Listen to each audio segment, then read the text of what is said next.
What's up? Welcome into another episode of the Sports Hub right here on SBTV. My name's Alex Strouf. Joining me today, my good friends on the end, Mr. Malik Jackson. To my left, Mr. Jacob Sennholz. Guys, happy Thursday. Hey, how you doing today, Alex? Are you energetic? Because you really are. I'm feeling great, guys. I hope everything is all as well. It's going to be a good show. Malik, I have a question for you. Yes. What does vitamin C stand for? Being very clutch. Clutch it is. Let's do it. Jake, how are you? I'm great. Good. You seem super energetic. Let's pick it up out here, gentlemen. On this episode, we'll be talking about pointer sports, go Dogs, college basketball, the National Football League, the National Basketball Association, and our buy or sell segment.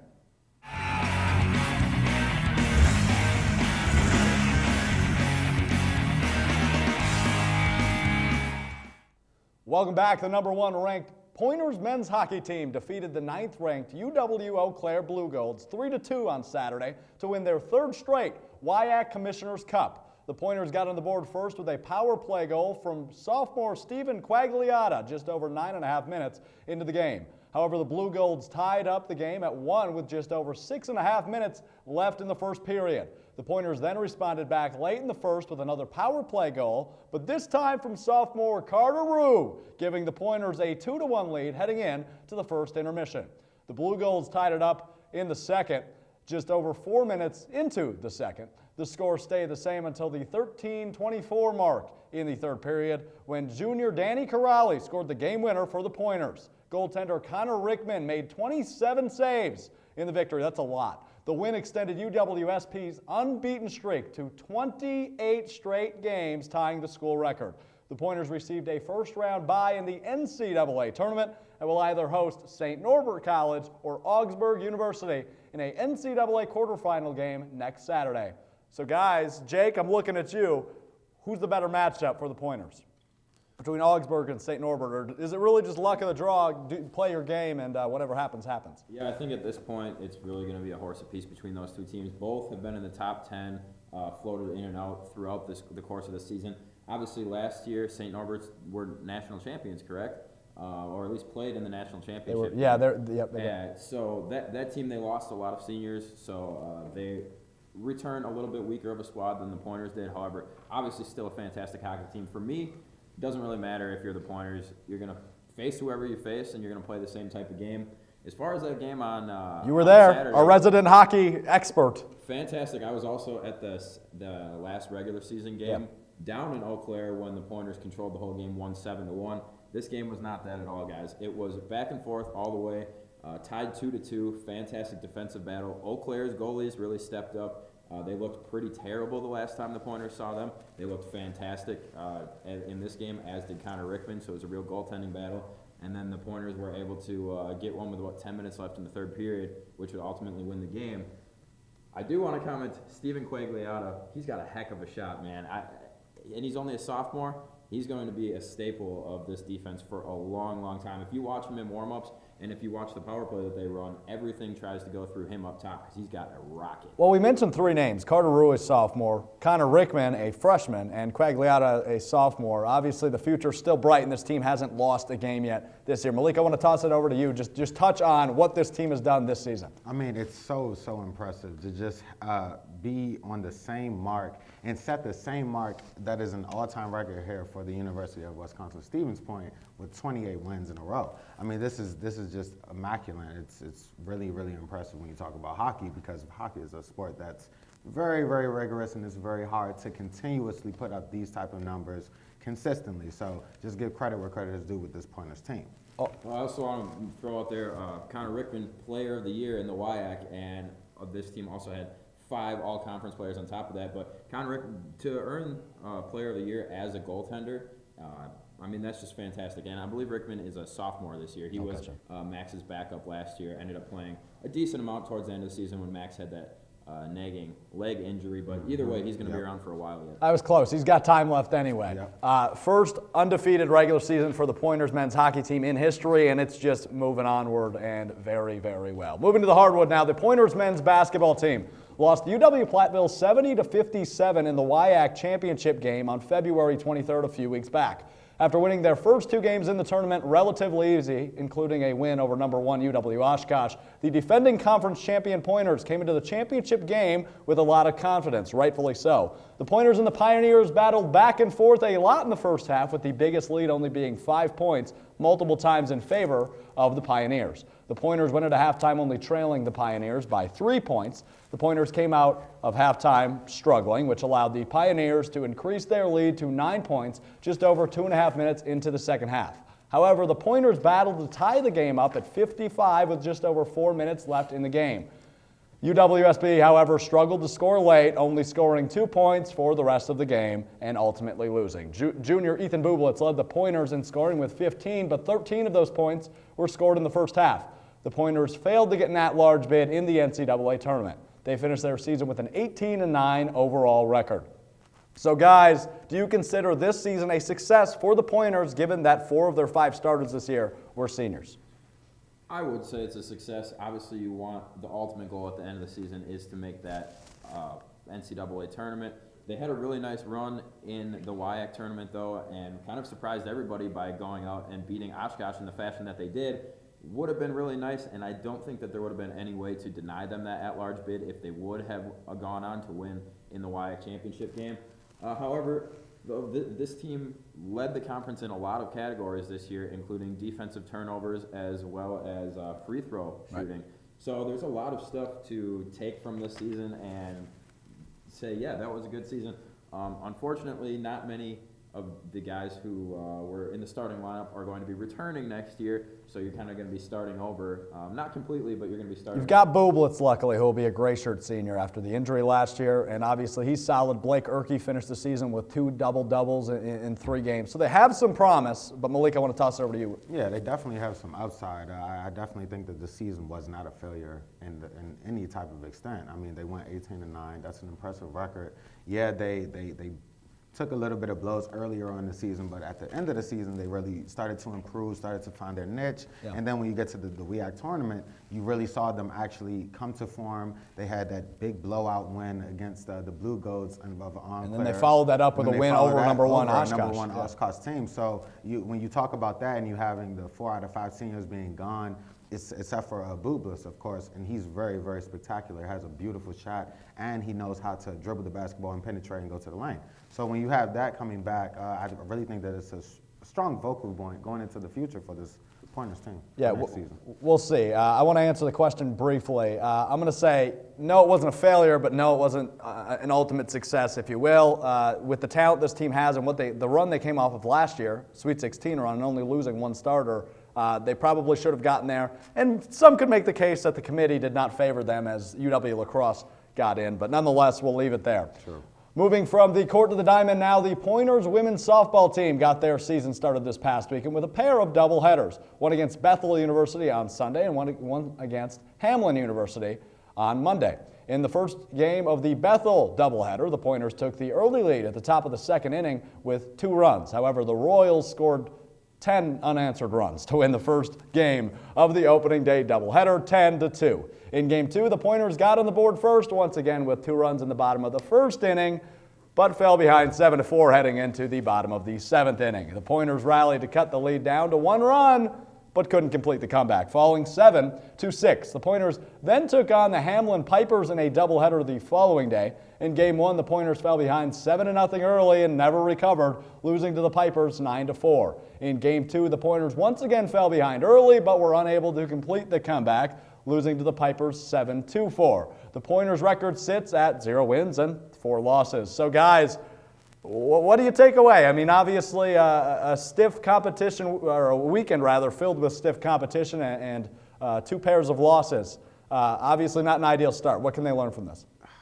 I mean, I just think that you have to come back and regroup and try to learn from each mistake that you made in each of the games. I mean, you started off with 2 runs and then you go with 10 unanswered runs in a game. That cannot happen in a softball game.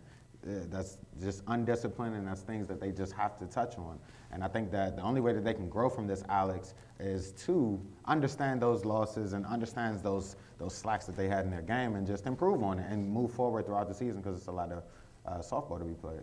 Yep. Well, exactly. There's a lot of softball to be played, and the trouble here in Wisconsin an early baseball, early softball season. I mean, look outside. You would not expect that they're 4 games. They were playing in a dome. They were playing in a dome. Right, but where around Stevens Point campus are they practicing? Probably in the gym. Probably it's all makeshift. They're just making what they making do with what they have. Is what I'm trying to say. So you aren't really going to see this team in full action and see what their potential is until one day when all this snow melts and they're able to get outside and practice on some grass and some dirt. So until then, I mean, obviously there's things that they can work on and should work on up until then, but it's just hard when you're not able to practice on the same playing surface that you play on. Only under a second-year head coach and Ryan Konitzer, but on Jake's point, they were scheduled to play 4 games in Illinois this weekend, but those games have been canceled. They will now look to get their first win of the season next week Friday when they travel to Florida, no snow there, for a spring break trip. After a quick commercial break, we'll be back with college basketball in the League of National Football.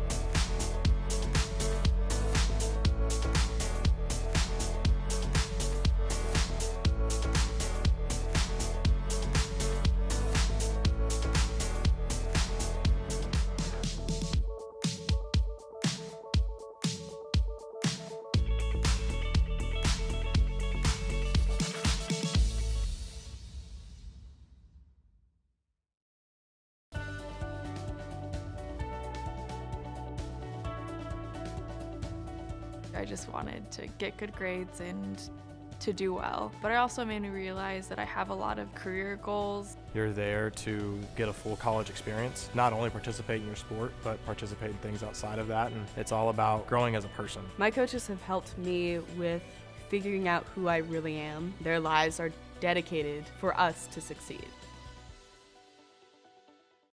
Welcome back. The NCAA basketball season is winding down as teams prepare for their respective conference tournaments. There are a few important games remaining before we get there, though, including the second game in 3 weeks between bitter rivals Duke and North Carolina. The Tar Heels will look to complete the season sweep on Saturday as they take on a Blue Devils team who will be without their best player, in Zion Williamson, for the 5th game in a row. North Carolina won the last meeting on Tobacco Road between these two, 88-72, after Williamson left the game just 37 seconds in due to a blown-out shoe, resulting in a knee injury. That was a spectacle.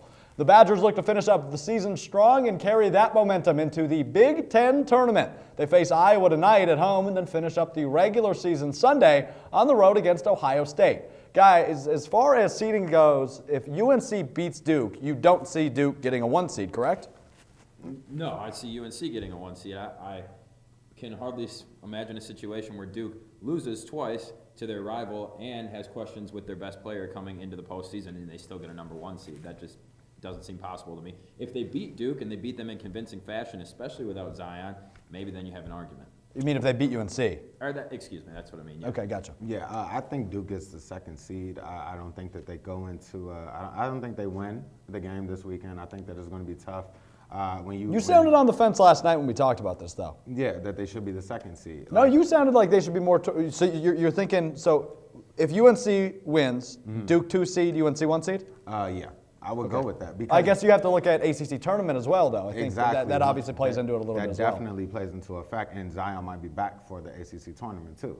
I don't know. We'll see. Nothing was announced. It sounded like they were hoping he'd be back for the UNC game, and now not so much. Yeah, and now they're aiming for the ACC tournament, but now they might retract that a little bit. So we'll see. It's going to be a day-by-day thing, I think. And I said last night on the show, too, I don't think that Zion will be back, especially for the first round of the ACC tournament. Maybe if they make it to the championship, try and get him some minutes in that championship game before moving on to the March Madness tournament.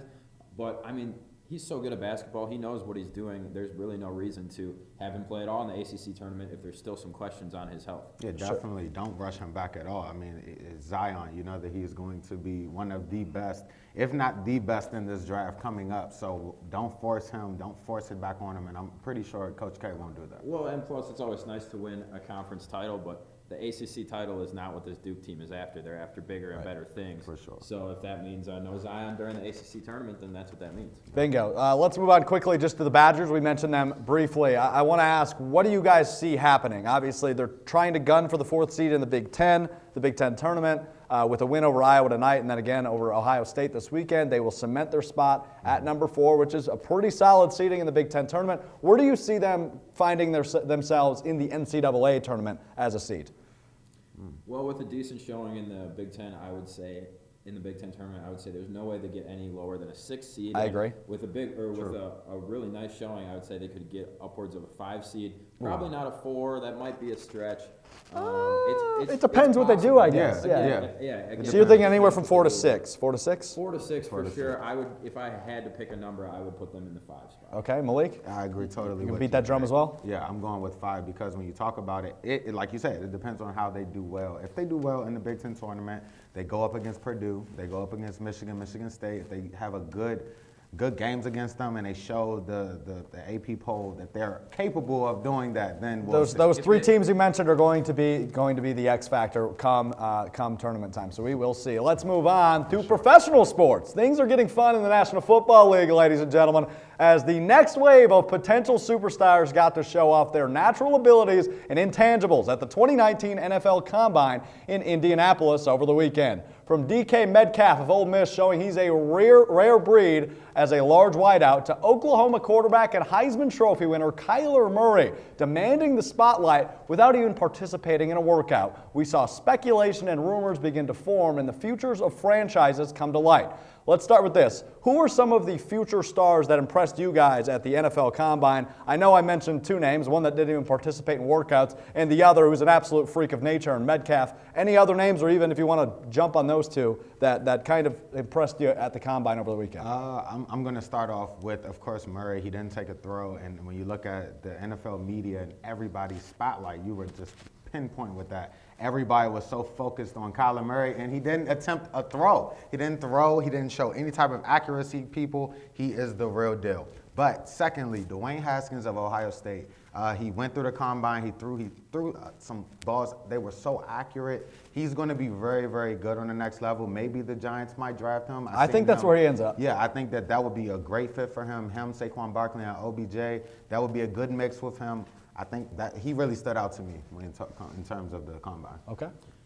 Yeah, besides for the people that we already named, I don't really have anybody by name that jumped out. I kind of was watching the offensive lineman because I believe that that's a position that the Packers should address in the draft, and I'm sure we'll get to that in upcoming weeks here. So I kind of have my eye on the offensive lineman. But besides for that, I personally think it was a good idea for Murray to do the very limited amount of things I that agree. he did. Yep. When I say he demanded the spotlight, that's exactly what he did. Yeah, Indeed. and he put on, he's up to what, 206, 207 pounds? 195. 195, I thought it was. 195. I thought he weighed in over 200. You might be right. I might have been looking at an old stat sheet, yeah. I'm pretty sure he weighed in over 200, which was another factor of he wanted to look bigger and bulkier and everything for the measurements. And 5'10 and a 12th, baby. 5'10 and a 12th. Also, Don't when you forget add, the 12. when you add 12 to 15 pounds of muscle, you have no idea what you're going to run at, and that's probably not your top speed. So I thought it was a good idea for him to wait for a few more weeks till his pro day and then show off all of this stuff. One name I want to throw out there briefly that we didn't touch on. You mentioned the offensive line, defensive line. Those are 2 spots you can never get enough of. You need the depth. It's shown the Packers. That was kind of their Achilles heel the last couple of years is no depth at offensive and defensive line. So one guy, he won't be available at number 12, but Quinnen Williams of Alabama, the guy who said Kyler Murray isn't that special back when they were doing the media days for whatever bowl game that was. He ran a 4.38 or something, and he's over 300 pounds. Yeah, that was the fastest time since 06 for an over 300-pound defensive lineman. Let's move on from current players future players to current players. A slew of names are looking to find their next squad as NFL free agency opens at 3 p.m. next Wednesday. From high-profile defensive backs like Landon Collins, Earl Thomas, Tyrann Mathieu, and Eric Weddle to debatably the best halfback in the league like Le'Veon Bell. So guys, I'm going to make this a pretty open question. What are you looking forward to most when it comes to free agency? I'm hopefully looking forward to the Packers actually signing a big-name free agent. We'll get there. Because I'm going to throw names I'm at looking you. forward to. I'm telling you what I'm looking forward to. Malik. I mean, when you talk about the Falcons and things that they need, when you talk about just these star players going to any team, the main one that stuck out to me definitely is Le'Veon Bell. I mean, wherever he goes, he's going to ignite that offensive scheme. He's going to ignite that offensive team. And they're going to have a little bit more motivation. Like you said, he's one of the best, if not the best running back in the league. I'll stop you there. Where does he end up? Gut feeling. Fire it out. Maybe the Jets. I heard that they were the head in the race to get him, so maybe the New York Jets. Okay, that's their pick. Jake, where's Le'Veon Bell end up? I guess it's just as good as anybody's, but I tend to agree with you, and I know your pick is Baltimore. So. My pick is Baltimore. Landon Collins. This could go anywhere because this guy. I say Green Bay. I'm going to say the Packers get Landon Collins. That's going to be their big signing this year. Jake? Yeah, that would be my desired pick. Obviously, C.J. Mosley, a couple other guys would fit nicely, but I've wanted Landon Collins on the Packers for 4 years now, and I hope finally it's going to happen. He has a good story with that, but we'll save it for today. Maybe the Redskins. The Redskins got rid of Ha Clinton-Dix. They didn't re-sign him, so they're looking for a safety, and they definitely need him without having Swearinger in the backfield either. So they got rid of. I mean, the Washington Redskins are in need of a lot of pieces, especially for their team. So I don't know why so many people are thinking that Ha Clinton-Dix is going to end up back with the Packers. I don't see that. I think that's doubtful. We will see in the coming weeks. We're going to take one last time out. We'll be back with the NBA and our buy or sell segment.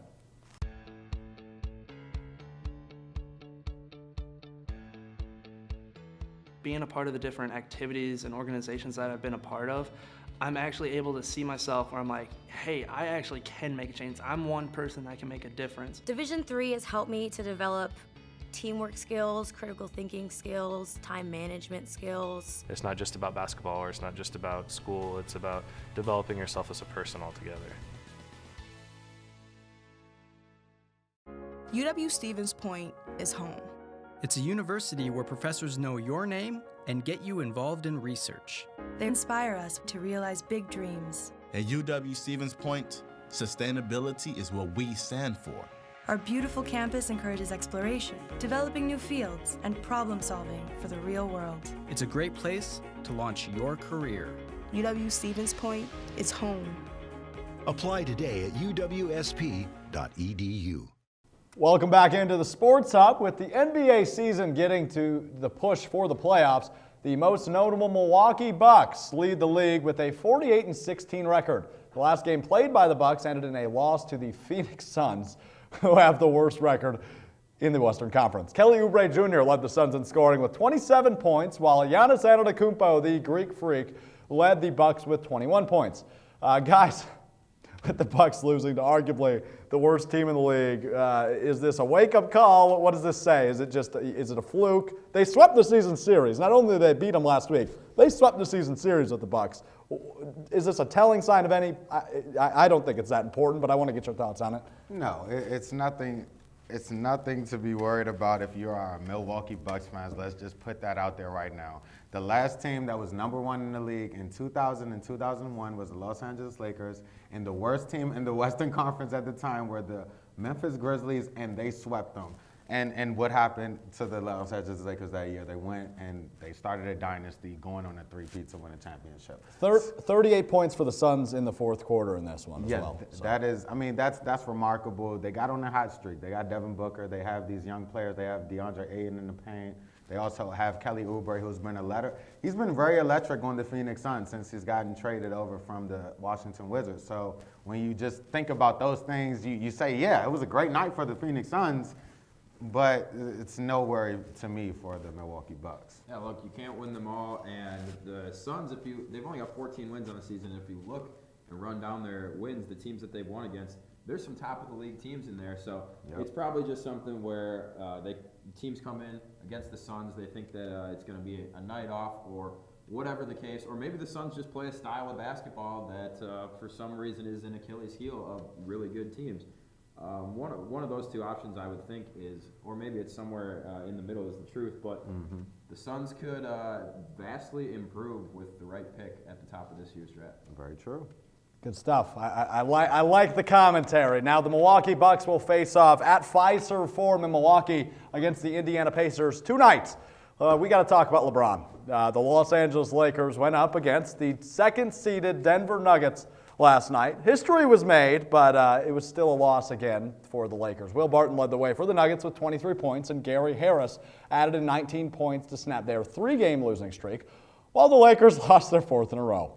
Although the Lakers are out of sync right now, it didn't change the fact that LeBron James moved up into 4th place on the all-time scoring list, passing his idol, number 23, Michael Jordan.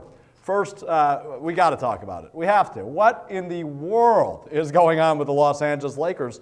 LeBron's not going to make the playoffs. Playoffs? This is. I can't even believe that we're even saying that, Alex. Can you even believe that you're saying that? In October, I sat on the set. It was me, Jake, and Michael. I looked into one of these cameras, and I said, if you don't think LeBron James, the greatest player we've seen in the last 2 decades, isn't going to make the playoffs, you're insane. You did. I'm insane. I'm sorry. I was wrong. Yeah, indeed you were, and this is just shocking to see. I mean, just looking at Magic, I really think that a lot of blame goes towards him. I mean, they tried to go out and get Anthony Davis. He tried to trade away all the young pieces, so the chemistry of the team is just not in sync. It's like you're playing 2K. Yeah, that team chemistry went from 100 to 20. Their team player grades each, it's just terrible. And it's going to continue to go down and down and down until they do something about it, until they get into the offseason and they start moving pieces around. But when it comes to LeBron James and you look at what he did last night to pass Michael Jordan on the all-time scoring list, I mean, that's incredible, and I congratulate him for doing that, even though they lost. And Rajon Rondo sat away from the team. He didn't even sit next to the team after the game. So it's a lot of things in friction over there in Los Angeles with the Lakers. Well, exactly. First of all, congratulations, LeBron. He passed Michael Jordan on 100 less shots. And so, I mean, in the scheme of things, when you've taken tens of thousands of shots, 100 doesn't really seem like a lot. But, you know, that's a small stat. But beyond that, I think the failure of this team, it's hard to see it right now, but I think in the long run, maybe this will be good for LeBron. He gets a break. He gets months off of basketball that he hasn't had for 10 years plus now. It's the Space Jam, baby. Yeah, and obviously he's got all those other things going on, but he can just take time, rest his body, come back maybe bigger and better next year, and maybe improve his defensive game and the other areas he's been lacking this year. I mean, it was a test. It was very much an experiment for him to leave the East, come to the West. He's now a full year into it. He knows what he's gotten himself into. I think next year will be different. I think next year, no matter what this team looks like, they somehow make the playoffs. But I also said it before, and I think that this is being underplayed. I think Lonzo Ball being out is... And Kuzma was out last night as well. Kuzma was out, but Lonzo being out recently, but also being out as much as he was over the course of this season, has affected this team in a massively negative way. Lonzo is important to this team, despite what people want to think. I think that it's even bigger than that. What I think that it's all about when you talk about this Los Angeles Lakers team, and you talk about them coming into the season and all of these aspirations that you thought about. We knew that LeBron James was always in the Eastern Conference, and we always said, okay, we gave him slack. It's the Eastern Conference, the Leastern Conference. And we never looked at the fact that the Western Conference teams... Look at his team. It went from LeBron left, and they made it to the finals, and now they are the worst team in the East. If he was in the Eastern Conference, they're in the 10th seed in the West. If they were in the Eastern Conference, they would be... Still in the 10th seed. They would still, you know what I mean? They would be in the playoffs. All right, we got to move on. The Nuggets play the Golden State Warriors tomorrow night, and the Lakers play the Celtics on Saturday. Rivalry renewed, baby. Now to wrap up the show, guys, let's do some buy or sell. The Pointers men's hockey team will win their NCAA quarterfinal game by 3 goals. Buy or sell? Ooh. I threw a little stipulation in there. You like that? Yeah, by 3 goals. I'm going to buy that. I think they're going to come in. They're going to have this off week here, and they're going to be ramped up in front of a home crowd at Willett, and I think that they're going to take it to either Augsburg or St. Norbert's. So, yes, I'm buying that. I'm buying that as well. They're so streaky. They're so hot right now. They're number 1 in the nation for D3 hockey. Why not? Winning by 3 goals. 3 goals. I'm going to sell it, but they are going to win. Okay. I think 2 is better, but I think 3 is a little much. But hey, I hope they prove me wrong. Let's do another one. Duke. We talked about this a little bit, so I'll throw it out there. Duke will be a 1 seed in the NCAA tournament. Buy or sell? Sounds like you're both going to sell it. Yeah, I'm going to sell that. I think there's so many good teams. Duke. How about let's change that then. Will the Big Ten team be a number 1 seed in the NCAA tournament? Michigan, Michigan State. No. No Big Ten team is a number 1 seed? No. No, I don't think so. I don't think so. I mean, that's tough though because Michigan. Well, you probably have Gonzaga good. probably a lock, Virginia, an ACC team, so Virginia, maybe 2 ACC teams, possibly UNC, and then Tennessee or Kentucky. Tennessee is very good Okay, too. there you go. Le'Veon Bell, we talked about him earlier. We said where we thought he was going to go. Me and Jake on the Baltimore train. You're on the New York Jets train. Yeah. Will it be done by the end of March? I think that they get it done soon. He hasn't played football for a while. He needs to get back in the works. At least he knows what team that he's on, so he can get the play style, get the playbook down. I think that he gets it done soon, or the teams will try to get it done soon with his agent. Yeah, I think if you're Le'Veon Bell, I mean, obviously we don't see inside his head, but he's got to be itching to get back on the team and play football. I think it's done in 2 weeks. Yeah. I think this is done in 2 weeks. Last one for you, but I'm going to rephrase it. The Milwaukee Bucks have 18 games left. Let's say they lose 4 games or less, buy or sell the rest of the season. You know, I've been saying, I've been arguing with both of you guys that I think they are going to, or that they were going to finish with the best record in the league because they're going to finish so well down the stretch.